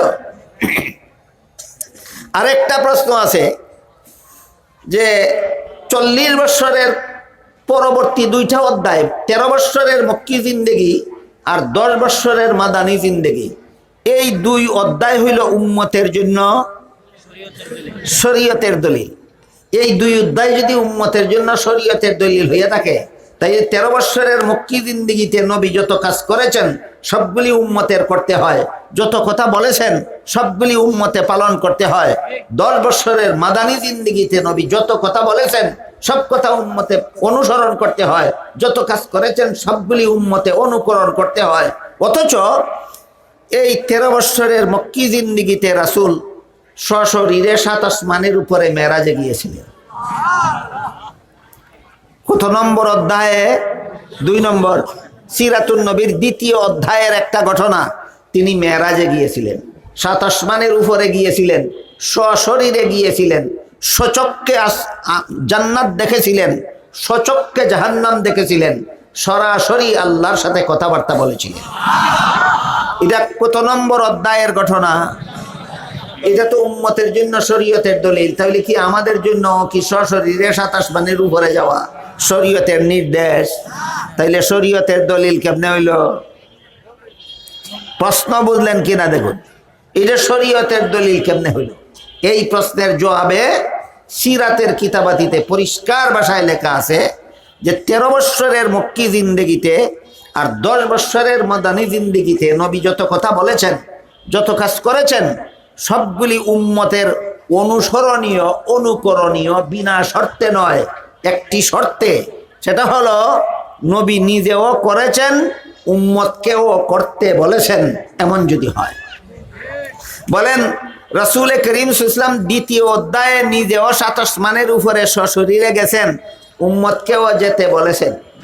তাহলে এইটা আমাদের জন্য শরীয়তের দলিল নয়, এটাও নবীর জন্য নবুয়তের দলিল। এটাও আমাদের জন্য শরীয়তের দলিল নয়, এটাও নবীর জন্য নবুয়তের দলিল। কোন কারণে? এটা তো দ্বিতীয় অধ্যায়ের ঘটনা, এটা তো আমাদের জন্য শরীয়তের দলিল হওয়ার কথা হইল না কেন? কারণ আরেকটা শর্ত আছে, শুধু নবী নিজে করলে হবে না, উম্মতকেও হয়তো করার জন্য বলেছেন, আর না হয় করার জন্য উৎসাহ দিয়েছেন। 7 আসমানের উপরে সশরীরে যাওয়ার জন্য আল্লাহ রসুল আমাদেরকে বলেননি, আমাদেরকে উৎসাহ দেননি, আমাদের কারো ক্ষমতাও নাই। কাজে এইটাও আমাদের জন্য শরীয়তের দলিল নয়, এটাও নবীর জন্য নবুয়তের দলিল, এটাও নবীর জন্য নবুয়তের দলিল। রাসূল করিম সাল্লাল্লাহু আলাইহি ওয়াসাল্লামের দ্বিতীয় অধ্যায় 40 বছরের পবিত্র জিন্দেগির দ্বিতীয় অধ্যায় 40 বছর থেকে শুরু হয়। এরপরে তিনি মক্কায় ছিলেন আরো 13 বছর। এই 13 বছরের দ্বিতীয় অধ্যায়ের শিরোনাম কি? হ্যাঁ, এটা মনে রাখেন, এটা মক্কি জিন্দেগি। এইগুলি মনে রাখলে সিরাতুন নবীর আলোচনা বুঝবেন সহজে।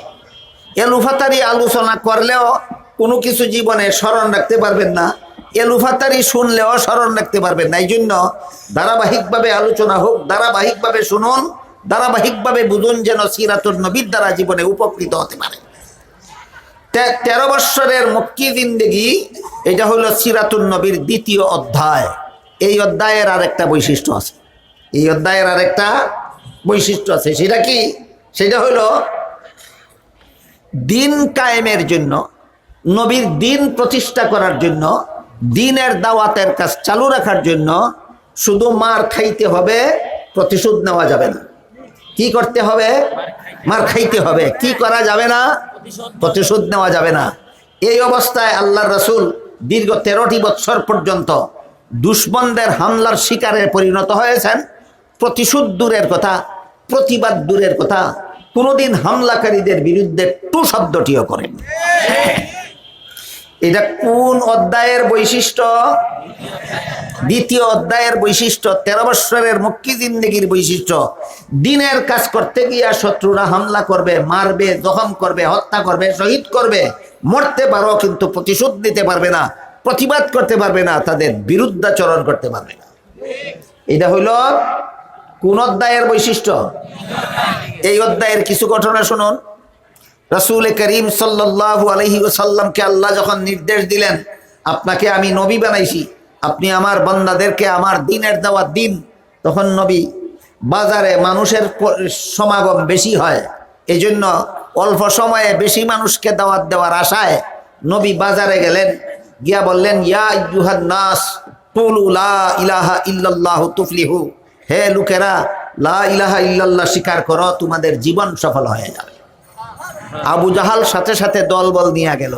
একদিকে নবী বলেন লা ইলাহা ইল্লাল্লাহ স্বীকার করো, জীবন সফল হয়ে যাবে। অপরদিকে আবু জাহাল দলবল নিয়ে বাজারের লোকদেরকে বলে, সাবধান, মুহাম্মদের কথা শুনবা না, মুহাম্মদ পাগল। মুখ বরাবর পাগল বলতে লাগলো। এর দ্বারাও যখন নবী জবাব দিবেন, কেন জবাব দিবেন না বলুন? এটা দ্বিতীয় অধ্যায়ের বৈশিষ্ট্য, জবাব দিবার অনুমতি নাই। কি নাই? জবাব দিবার অনুমতি নাই, প্রতিবাদ করার অনুমতি নাই, প্রতিশোধ নেওয়া তো দূরের কথা।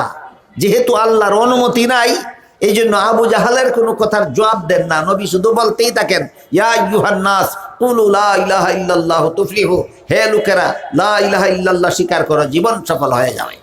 আবু জাহাল যখন দেখলো যে এমন বেয়াদবি কইরাও নবীকে দাওয়াত থেকে ফিরানি যায় না, তখন দলবল নিয়ে নবীর গায়ে থুক নিক্ষেপ করতে লাগলো। এটাও নবী প্রতিবাদ করলেন না নীরবে সইলেন? কেন? আল্লাহর পক্ষ থেকে নিষেধ। এটা এই দ্বিতীয় অধ্যায়ের বৈশিষ্ট্য। এটা শত্রুদের হামলা সহ্য করতে হবে, প্রতিবাদ করা যাবে না, প্রতিশোধ নেওয়া যাবে না। যখন দলবল নিয়ে নবীর গায়ে থুক নিক্ষেপ করলো, তখনও নবীকে ফিরাতে পারলো না দাওয়াত থেকে, তখন থুকে ভিজা শরীরে পথের বালু নিক্ষেপ করতে লাগলো। বলুন, থুকে ভিজা শরীরে বালু নিক্ষেপ করলে অবস্থাটা কেমন হয়? এর দ্বারাও যখন নবীকে দাওয়াত থেকে ফিরাতে পারলো না, নবীর গলায় গামছা বেঁধে বাজারের গলিতে গলিতে টানা হেঁচড়া করল। এইরকম জুলুম নির্যাতন নবী একতরফা সহ্য করে গেছেন। বুঝে থাকলে বলুন কতদিন? দীর্ঘ 13টি বৎসর। এই 13 বৎসরের সিরাতুন নবী অধ্যায়ের নাম মক্কি জিন্দেগি, আর এইটাই তার বৈশিষ্ট্য, এইটাই তার শত্রুদের হামলা শুধু নীরবে সহ্য করা, এইটাই তার বৈশিষ্ট্য। এই রকম কষ্ট সহ্য করে রাসূল করিম সাল্লাল্লাহু আলাইহি ওয়াসাল্লাম দীর্ঘ 13 দিন 13টি বছর পর্যন্ত দাওয়াতের কাজ চালু রেখেছিলেন। মক্কা থেকে কয়েক মাইল দূর তায়েফ একটা জায়গার নাম, নবী সেখানে গেলেন দাওয়াত দেওয়ার জন্য। তায়েফবাসীরা দাওয়াত তো গ্রহণ করলই না, বৃষ্টির মতো নবীর শরীরে পাথরের ঢিল বর্ষণ করল। ঢিলের আঘাতে আঘাতে নবীর শরীর জখম হইয়া রক্তে লাল হইয়া গেল। একটা গাছের নিচে বসে পড়লেন, একটা গাছের নিচে বসে পড়লেন, আর সহ্য করতে না পেরে আল্লাহ পাক রব্বুল আলামিন জিবরিল ফিরিস্তা পাঠালেন, আমার নবীর কাছে গিয়া বলো তায়েফবাসী নবীর সাথে যে বেয়াদবি করছে তিনি যদি বিচার চান, আল্লাহ মাঝে মাঝে পরীক্ষা করে, যেমন তেমন পরীক্ষা না। চিন্তা করে দেখেন, একদিক দিয়ে নিষেধ করে রাখছেন, টু শব্দ করতে পারবেন না, অপর দিক দিয়ে জিবরিল ফিরিস্তা পাঠাইছেন, যদি নবী বিচার চান তাহলে আমি তায়েফের দুই প্রান্তের দুই পাহাড় একত্র করে সমস্ত তায়েফবাসীকে নিষ্পেষিত করে দেব। একদিক দিয়ে নিষেধ করে রাখছে কিনা, আরেক দিক দিয়ে বিচার চান কিনা খবর পাঠাইছে কিনা। ঘটনা কি? নিষেধ করলেন তাইলে বিচার চাই কিনা বলেন কেন, আর বিচার চাই কিনা বলেন যদি তাইলে নিষেধ করে রাখছিলেন কেন? ঘটনা কি? পরীক্ষা। এমন কঠিন পরীক্ষায় শুধু নবীগণ পাশ করতে পারেন, কোন উম্মত এত কঠিন পরীক্ষায় পাশ করতে পারবে না। জিবরিল ফিরিস্তা পাঠাইলেন, আমার নবীকে বলুন যদি তিনি বিচার চান আমি তাইফের দুই প্রান্তের দুই পাহাড়কে একত্রিত করে সমস্ত তাইফবাসীকে নিষ্পেষিত করে দেব। রাসূল করিম সাল্লাল্লাহু আলাইহি ওয়াসাল্লাম জবাবে বলেন, আল্লাহুম্মা হদি কওমি ফাইন্নাহুম লা ইয়ালামুন, হে আল্লাহ এরা আমার জাতি, এদেরকে হেদায়েত করুন, এদেরকে ধ্বংস করে দিয়েন না, এরা আমার সাথে বেয়াদবি করছে, আমাকে চিনতে পারে নাই। এমন চরিত্রের নবী আর খুঁজে পাবেন না। রাসূল করিম সাল্লাল্লাহু আলাইহি ওয়াসাল্লাম এইরকম কষ্ট স্বীকার করে কতদিন পর্যন্ত দাওয়াত চালু রেখেছিলেন? 13 বছর। এই 13টি বছর এত কষ্ট সহ্য করে দাওয়াতের কাজ চালু রাখার কারণে মাত্র আঙ্গুলে গোনার মতো কিছু লোক মুসলমান হয়েছে। এদের মধ্যে একজনের নাম ছিল হযরত বিলাল রাদিয়াল্লাহু আনহু। হযরত বিলাল রাদিয়াল্লাহু আনহু কেন নবীর দাওয়াত গ্রহণ করলেন, কেন ইসলাম ধর্ম কবুল করলেন, সেই অপরাধে তাকে আরবের মরুভূমির গরম বালিতে দুপুরের রোদের মধ্যে চিৎ করাইয়া শুয়াইয়া বুকের উপর বিশাল পাথর চাপা দিয়া রাখা হতো। এইরকম জুলুম নির্যাতন নবীর সঙ্গী সাথীরাও দীর্ঘ 13টি বছর পর্যন্ত সহ্য করেছে। তাদের মধ্যে আরেকজনের নাম ছিল হযরত খাব্বাব রাদিয়াল্লাহু আনহু। হযরত খাব্বাব রাদিয়াল্লাহু আনহু কেন নবীর দাওয়াত গ্রহণ করলেন? এই অপরাধে লোহার শলা আগুনে পুরাইয়া লাল কইরা ওনার গায়ে চাপা দিয়া ধরে রাখত। এই লোহার শিকের আগুনে চামড়া পুড়িয়া চর্বি ফুরিয়া গলন্ত চর্বির দ্বারা এই লোহার শিকের আগুন নিপ্ত। কিরকম জুলুম নির্যাতন মনে করুন। এমন কঠিন পরীক্ষা যদি আল্লাহ আমাদের প্রতি, আল্লাহ না করুন এমন পরীক্ষা যদি আল্লাহ আমাদেরকে দিতেন, আমরা কি পাশ করতে পারতাম? আমাদের মতো দুর্বল ইমানের অধিকারীরা এত বড় কঠিন পরীক্ষায় পাশ করতে পারতাম না, কিন্তু মুহাম্মদুর রাসূলুল্লাহর সঙ্গী সাথীগণ এত কঠিন পরীক্ষায় পাশ করেছে। এই সমস্ত নিরীহ মুসলমানদের মধ্যে একজন মহিলার নাম ছিল হযরত সুমাইয়া রাদিয়াল্লাহু আনহা। সুমাইয়া রাদিয়াল্লাহু আনহা কেন ইসলাম ধর্ম গ্রহণ করলেন? এই অপরাধে মক্কার শীর্ষ সন্ত্রাসী আবু জাহাল নিজের হাতে বর্ষা নিয়া সুমাইয়া রাদিয়াল্লাহু আনহার লজ্জাস্থানে বর্ষা দিয়ে আঘাত করে শহীদ করেছিল। এই রকম কষ্ট সহ্য করেছিলেন নবী এবং তার সাহাবায়ে কেরাম, নারী পুরুষ সঙ্গী সাথীগণ। কতদিন পর্যন্ত? প্রতিশোধ নিতে গেলেন না কেন? আল্লাহর পক্ষ থেকে নিষেধ। প্রতিবাদ করলেন না কেন? আল্লাহর পক্ষ থেকে নিষেধ। এটা কোন অধ্যায়ের বৈশিষ্ট্য?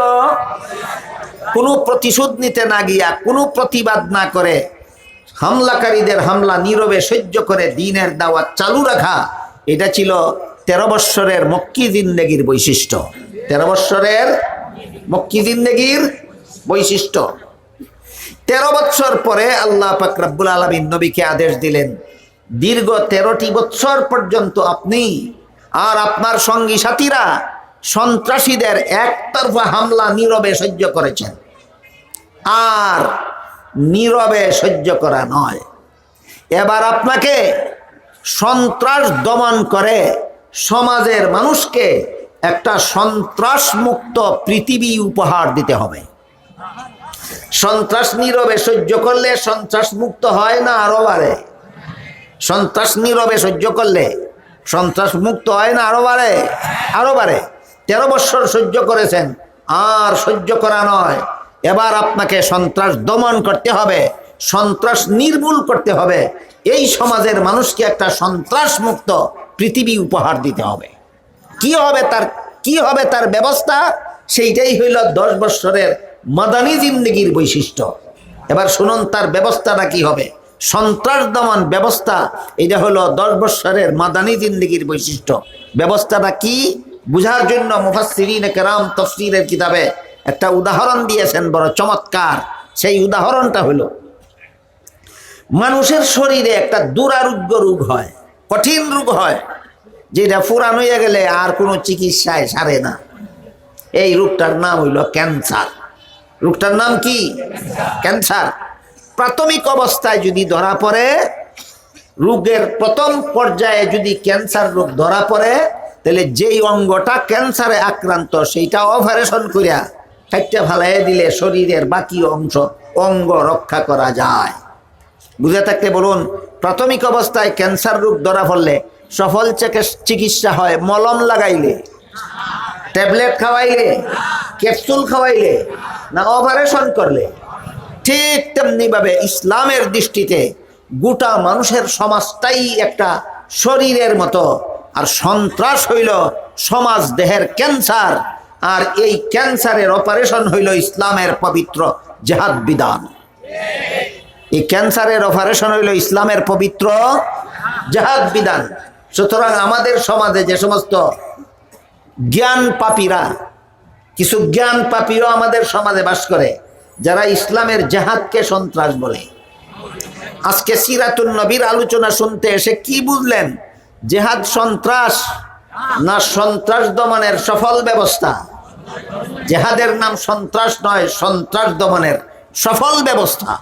তাই আল্লাহ পাক রব্বুল আলামিন আমাদের নবীকে নির্দেশ দিলেন, আর একতরফা হামলা সহ্য করা নয়, এবার সন্ত্রাস দমন করার ব্যবস্থা গ্রহণ করুন। বুঝে থাকলে বলুন সেই ব্যবস্থাটার নাম কি? এটা 10 বছরের মাদানী জিন্দেগির বৈশিষ্ট্য। কোন জিন্দেগির? বলুন, সিরাতুন নবীর 3 অধ্যায়ের 3টা নাম আসেনি? এক একটা অধ্যায়ের এক একটা বৈশিষ্ট্য আসেনি? বলুন, সিরাতুন নবীর প্রথম অধ্যায়ের নাম কি? কাবলান নবুয়ত। প্রথম অধ্যায়ের নাম কাবলান নবুয়ত। এর বৈশিষ্ট্য হলো নবীর জন্য নবুয়তের দলিল। সিরাতুন নবীর দ্বিতীয় অধ্যায়ের নাম হলো 13 বছরের মক্কি জিন্দেগি। এর বৈশিষ্ট্য হইল সন্ত্রাসীদের হামলা দ্বীনের খাতিরে, আল্লাহর দ্বীনের স্বার্থে সন্ত্রাসীদের হামলা নীরবে সহ্য করা। এটা হইল দ্বিতীয় অধ্যায়ের বৈশিষ্ট্য। সিরাতুন নবীর তৃতীয় অধ্যায়ের নাম কি? 10 বছরের মাদানী জিন্দেগি। এইটার বৈশিষ্ট্য হইল জিহাদের মাধ্যমে সন্ত্রাস দমন করা। এটার বৈশিষ্ট্য কি? জিহাদের মাধ্যমে সন্ত্রাস দমন করা। তাই আল্লাহর রাসূল 10 বছরের মাদানী জিন্দেগিতে প্রসিদ্ধ বিবরণ মতে 66টা জিহাদ পরিচালনা করেছে। কতটা জিহাদ? এর মধ্যে 23টা জিহাদে রাসূল নিজেই অংশগ্রহণ করেছেন, 43টা জিহাদে সেনাবাহিনী প্রেরণ করেছেন। এই জিহাদগুলিতে সাহাবায়ে কেরামদেরকে যে আল্লাহ জিহাদের জন্য পাঠাইতেন, এর বিনিময়ে জিহাদের দ্বারা যে সম্পদ হাতে আসতো, এর একাংশ দিয়া আল্লাহর রাসূল এই জিহাদে অংশগ্রহণকারী সাহাবাদের ভাতা দিতেন। বলুন, জিহাদের দ্বারা অর্জিত সম্পদের একাংশ দিয়া কি করতেন রাসূল? জিহাদে অংশগ্রহণকারী সাহাবাদের ভাতা দিতেন। তাহলে দ্বীনের কাজের বিনিময়ে ভাতা দেওয়া নেওয়া, দ্বীনের কাজের বিনিময়ে ভাতা দেওয়া নেওয়া রাসূল এবং সাহাবাদের মধ্যে ছিল না? ছিল না? কিন্তু নফল কাজের জন্য না ফরজ কাজের জন্য? জেহাদের মাধ্যমে সন্ত্রাস দমন করা নফল নয়, ফরজ। জেহাদের মাধ্যমে সন্ত্রাস দমন করা নফল না ফরজ? ফরজ। কার জন্য? সরকারের জন্য। 13 বৎসরের মক্কি জিন্দেগিতে রাসূলের কোনো সরকার ছিল না, এই জন্য জেহাদের কোনো উপায় ছিল না, সন্ত্রাস দমনের সুযোগ ছিল না। 10 বৎসরের মাদানী জিন্দেগিতে রাসূল সরকার গঠন করেছেন, এইবার জেহাদ ফরজ হয়েছে। বুঝে থাকলে বলুন, মুসলমানের সরকার না থাকলে জেহাদ ফরজ হয় না মুসলমানের সরকার থাকলে জেহাদ ফরজ হয়? হ্যাঁ, মুসলমানের সরকার থাকলে জেহাদ ফরজ হয়। 10 বৎসরের মাদানী জিন্দেগিতে রাসূল সরকার গঠন করেছেন, এইবার জেহাদ ফরজ হয়েছে। এই ধরনের ফরজ কাজ আবার 2 প্রকার। কোন ফরজ আমল আছে নিজের ব্যক্তিগত হেদায়েতের সাথে জড়িত, আর কোন ফরজ ওয়াজিব সুন্নতে মুআক্কাদা আমল আছে সমাজের হেদায়েতের সাথে জড়িত। বলুন, এই ফরজ ওয়াজিব সুন্নতে মুআক্কাদা আমল, এই 3টা আমলকে পরিভাষাগতভাবে জরুরিয়াতে দিন বলা হয়। জরুরিয়াতে দিন যদি ব্যক্তিগত হেদায়েতের সাথে জড়িত থাকে, এর বিনিময়েও বেতন ভাতা নেওয়া জায়েজ নাই। সুন্নতে জায়েদা নফল মুস্তাহাব আমলের বিনিময়েও বেতন ভাতা নেওয়া জায়েজ নাই। হ্যাঁ, ফরজ ওয়াজিব সুন্নতে মুআক্কাদা 3 প্রকারের আমল যদি ব্যক্তিগত হেদায়েতের সাথে নয়, সমাজের হেদায়েতের সাথে জড়িত থাকে, তখন তার ভাতা দেওয়াও জায়েজ, নেওয়াও জায়েজ। জিহাদ এটা ফরজ আমল ছিল, সমাজের হেদায়েতের সাথে জড়িত ছিল, এই জন্য রাসূল ভাতা দিয়েছেন, সাহাবায়ে কেরাম ভাতা গ্রহণ করেছেন। এই বিষয়টা না জানার কারণে, না বুঝার কারণে, এই বিষয়টা কোনো উস্তাদের কাছে না শিকার কারণে বর্তমান বিশ্বজোড়া তবলিগি জামাতের স্বঘোষিত আমির মৌলানা সাদ সাহেব, বলুন নিয়মতান্ত্রিক আমির, নিয়মিত আমির না স্বঘোষিত আমির? সাদ সাহেব নিয়মিত আমির নয়, স্বঘোষিত আমির। স্বঘোষিত আমির বলে মসজিদের ইমামতির বিনিময়ে ভাতা গ্রহণ করা বেশ্যা নারীর উপার্জনের চেয়ে আরো খারাপ। মসজিদে আজান দিয়ে ভাতা গ্রহণ করা বেশ্যা নারীর উপার্জনের চেয়ে আরো খারাপ। মাদ্রাসায় ছাত্রদের কোরআন হাদিস শিক্ষা দিয়ে ভাতা গ্রহণ করা বেশ্যা নারীর দেহ ব্যবসায়ের উপার্জনের চেয়েও আরো নিকৃষ্ট। সাদ সাহেব বলে এই সমস্ত মাদ্রাসার উস্তাদ, এই সমস্ত ইমাম মুয়াজ্জিনের আগে বেশ্যা নারী জান্নাতে চলে যাবে। তাহলে সাদ সাহেবের কাছে মাদ্রাসার উস্তাদ এবং ইমাম মুয়াজ্জিন ভালো মানুষ না বেশ্যা নারী ভালো মানুষ? কেতনা বড় ব্রেইন ডিফেক্ট হইলে এমন কথা বলতে পারে যে মসজিদের ইমামের চেয়ে বেশ্যা নারী ভালো মানুষ, মসজিদের মুয়াজ্জিনের চেয়ে বেশ্যা নারী ভালো মানুষ, মাদ্রাসার কোরআন হাদিসের উস্তাদের চেয়ে বেশ্যা নারী ভালো মানুষ? এমন কথা হয়তো ব্রেইন ডিফেক্টে বলতে পারে, আর না হয় ইহুদি খ্রিস্টানের এজেন্ট হলে বলতে পারে, এতে কোনো সন্দেহ নাই। এই সাদ স্বঘোষিত, সাদ স্বঘোষিত আমির সাদ, সে আমির নয়, ডিকটেটর। এই ডিকটেটর সাদ ব্রেইন ডিফেক্ট হওয়ার কথাটা আমি বিশ্বাস করি না, কারণ ব্রেইন ডিফেক্ট হইলে যেমন ভাবে আবুল তাবুল কথা বলে, তেমনি ভাবে আবুল তাবুল কাজও করে। ঘুমানির সময় ঘুমায় না, খাওয়ার সময় খায় না, ঘরে যাওয়ার সময় বাজারে যায়, বাজারের সময় ঘরে থাকে। কিন্তু এই সমস্ত ব্রেইন ডিফেক্টের কোনো কাজ তার মধ্যে পাওয়া যায় না। খাওয়ার সময় ঠিক মতেই খায়, পান করার সময় ঠিক মতেই পান করে, ঘুমানির সময় ঠিক মতেই ঘুমায়, ঘরে যাওয়ার সময় ঠিক মতেই ঘরে যায়। বোঝা গেল ব্রেইন ডিফেক্ট নয়, সে ইহুদি খ্রিস্টানের এজেন্ট। এই এজেন্টের দলে যারা আছে, এদের কেউ কেউ কয় আমরার সাথেও আলেম আছে। হ্যাঁ, কয় যে আমরার সাথেও আলেম আছে। এই ব্যাপারে আমার প্রথম কথা হলো, তোমরার সাথে যদি কোনো আলেম থাকে আঙ্গুলে গোনার মতো 2-4 জন, আর তার বিরুদ্ধে সারা দুনিয়ার সমস্ত আলেম, সারা দুনিয়ার সমস্ত আলিমে ভুল বুঝলো, আর তোমরার সাথে 2-4 জন সঠিক বুঝলো। 2 নম্বর কথা হইল, পাবলিকের সাথে যদি কোনো আলেম চলে যায়, তাহলে পাবলিক পথভ্রষ্ট হইলে সেই আলেমও পথভ্রষ্ট হইয়া যায়। কিন্তু আলিমের সাথে যদি পাবলিক আসে, আলিমের দল কোনোদিন পথভ্রষ্ট হয় না, এই সমস্ত পাবলিকও পথভ্রষ্ট হয় না। সুতরাং আলেম তোমাদের সাথে থাকলে হবে না, তোমরা আলেমের সাথে থাকতে হবে। বলুন 2 কথায় বেশ কম আছে কিনা? আলেম যাদের সাথে আছে এরা নিজেরাও পথভ্রষ্ট, আলেমরাও পথভ্রষ্ট। আর যারা আলেমগণের সাথে আছেন, আলেমগণের দল কোনোদিন পথভ্রষ্ট হয় না, এরাও কোনোদিন পথভ্রষ্ট হবে না। এই জিহাদ কোন জিন্দেগির বৈশিষ্ট্য? বলুন রসুল জেহাদের বিনিময়ে সাহাবাদেরকে ভাতা দিছেন কিনা? ভাতা নিছেন কিনা? এটা যদি বেশ্যা নারীর দেহ ব্যবসায়ের উপার্জনের থেকে আরো খারাপ হইয়া থাকে, তাহলে রসুলরে কত বড় খারাপ কাজের জন্য অপবাদ দিল, সাহাবায়ে কেরামকে কত বড় খারাপ কাজের অপবাদ দিল। বিষয়গুলি আমাদের বোঝা দরকার কিনা? দিনের না আছে পরম আছে, দিনের কাজের বিনিময়ে ভাতা গ্রহণ করা জায়েজ নয় যদি দিনের কাজটা সুন্নতে জায়েদা অথবা নফল অথবা মুস্তাহাব হয়।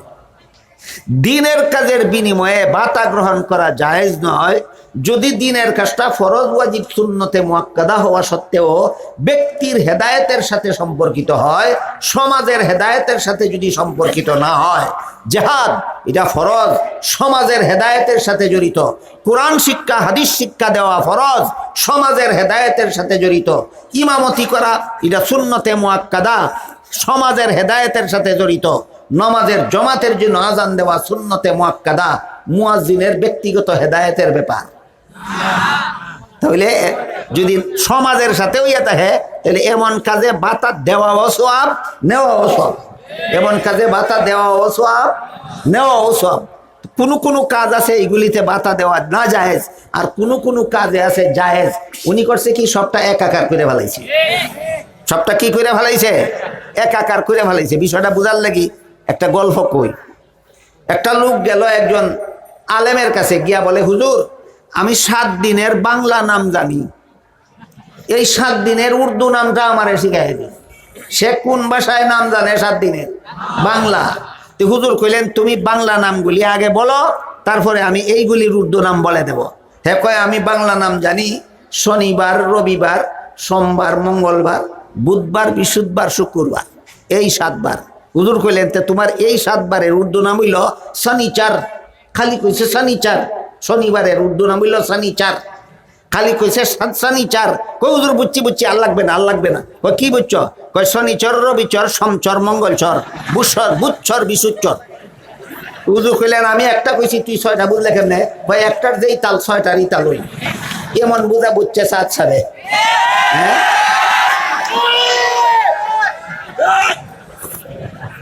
আসল ঘটনা কি? একটার যেই তাল 6টারই তাল হই না, তালে বেশ কম আছে। এই বেশ কমটা বুঝতে পারেনি, এই জন্য এই গুমরাহির পথে চলে গেছে।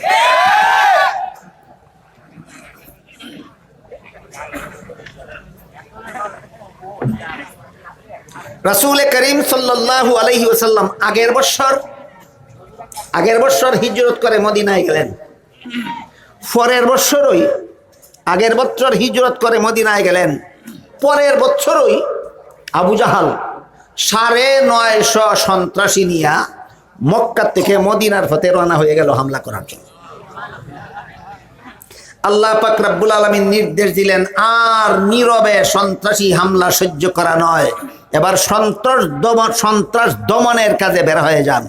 আমার এতক্ষণের কথা বুঝে থাকলে বলুন, ইসলামের সন্ত্রাস দমনের কাজটা কি? জিহাদ। রাসূল করেছেন, সাহাবায়ে কেরামদের দিয়ে করাইছেন। জিহাদের দ্বারা উপার্জিত সম্পদের এক অংশ দিয়া রাসূল নিজে ভাতা নিছেন না, কিন্তু সাহাবাদেরকে ভাতা দিয়েছেন। রাসূল নিজে নিছেন না, কিন্তু সাহাবাদেরকে ভাতা দিয়েছেন, সাহাবাগণ গ্রহণ করেছেন।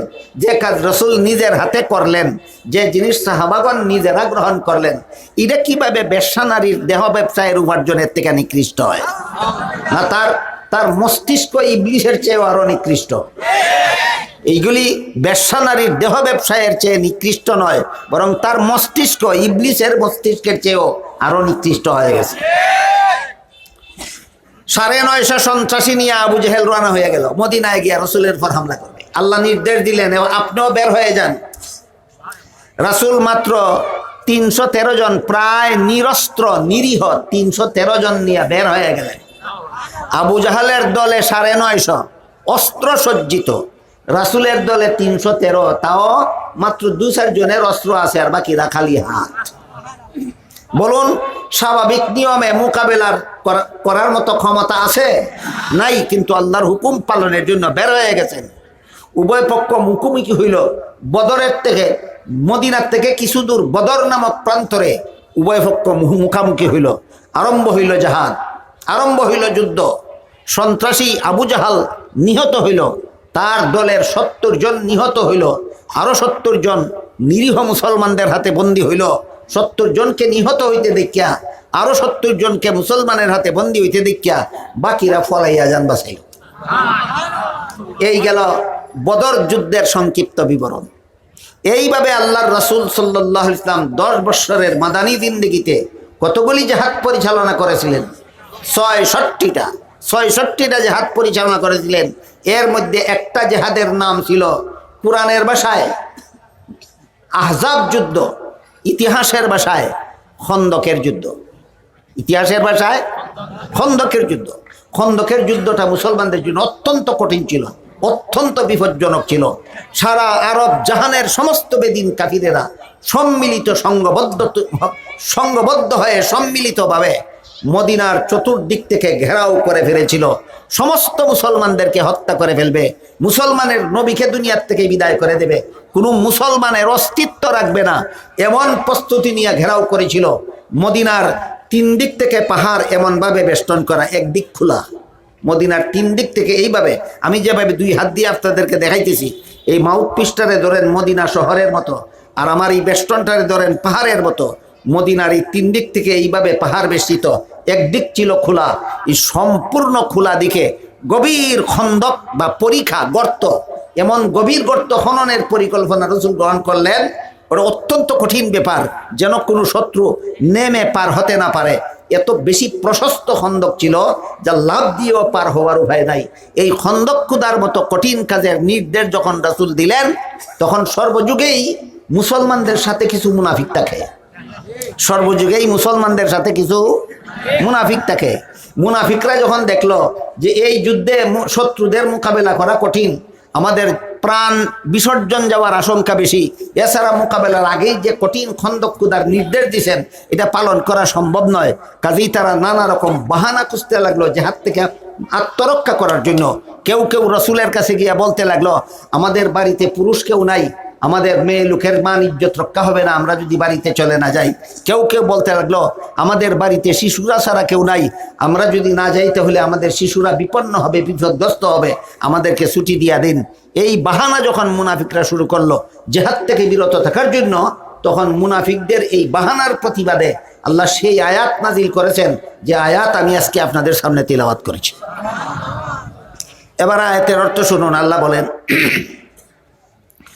লাকাদ কানা লাকুম ফি রাসূলিল্লাহি উসওয়াতুন হাসানাতুল লিমান কানা ইয়ারজুল্লাহ ওয়াল ইয়াউমাল আখির ওয়া যাকারাল্লাহা কাসীরা। আল্লাহ বলেন, অবশ্যই তোমাদের জন্য আল্লাহর রাসূলের মধ্যে রয়েছে আদর্শ। তোমাদের জন্য আল্লাহর রাসূলের মধ্যে রয়েছে আদর্শ। আদর্শ কারে কয়? যার অনুসরণ অনুকরণ করা যাবে না, নাকি করতে হবে? হ্যাঁ, করতে হবে। রাসূলের কাজের অনুসরণ তোমাদের করতে হবে, রাসূলের কাজের অনুকরণ তোমাদের করতে হবে। এই জন্য আল্লাহ রাসূলকে আমাদের জন্য আদর্শ বলে ঘোষণা দিয়েছেন। রাসূলকে আমাদের জন্য কি বলে ঘোষণা দিয়েছেন? আদর্শ বলে ঘোষণা দিয়েছেন। এখানের আয়াতে, এই আয়াত ছাড়া কোরআনে আর কোনো আয়াত নাই।